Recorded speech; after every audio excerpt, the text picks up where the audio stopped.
একদিন সকালে রিনি ঘুম থেকে উঠে জানালার বাইরে তাকিয়ে দেখে রোদের আলো ঝলমল করছে।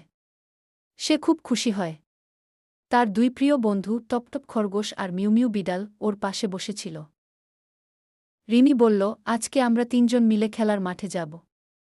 খরগোশ টপটপ লাফিয়ে উঠল আর বিড়াল মিউমিউকে মিয়াও করে সায় দিল। তারা তিনজন মিলে বাগানে গেল। প্রথমে তারা খেলল লুকোচুরি। রিনি চোখ বন্ধ করে গুনতে লাগল, 1, 2, 3, 10। আর টপটপ গিয়ে লাফিয়ে একটা ঝোপের পেছনে লুকাল, আর মিউমিউ গিয়ে গাছের পেছনে চুপচাপ বসে রইল। রিমি খুঁজতে শুরু করল। সে বলল, টপটপ, আমি তোমার কানে খচখচ শব্দ শুনছি। টপটপ হেসে লাফ দিয়ে বেরিয়ে এল। তারপর রিনি গাছের পেছনে গিয়ে বলল, মিউমিউ, তোমার লেজটা দেখা যাচ্ছে। মিউমিউ লজ্জা পেয়ে মিউ করে উঠল।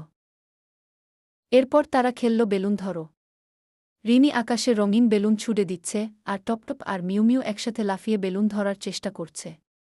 একবার টপটপ বেলুন ধরতে গিয়ে উল্টে পড়ে গেল, তখন মিউমিউ এগিয়ে এসে ওর কানে হালকা করে খুঁট করল, যেন বলছে, আবার চেষ্টা করো। শেষে রিনি সবাইকে গোল করে বসিয়ে বলল, তোমরা দুজনই আমার সেরা বন্ধু। তোমাদের সাথে খেলতে পেরে আমি খুব খুশি। সন্ধ্যা হয়ে এলে তারা তিনজন ঘরে ফিরে গেল। বিছানায় শুয়ে রিনি বলল, আগামীকাল আবার খেলব, ঠিক আছে? টপটপ আর মিউমিউ একসাথে মাথা নাড়ল, যেন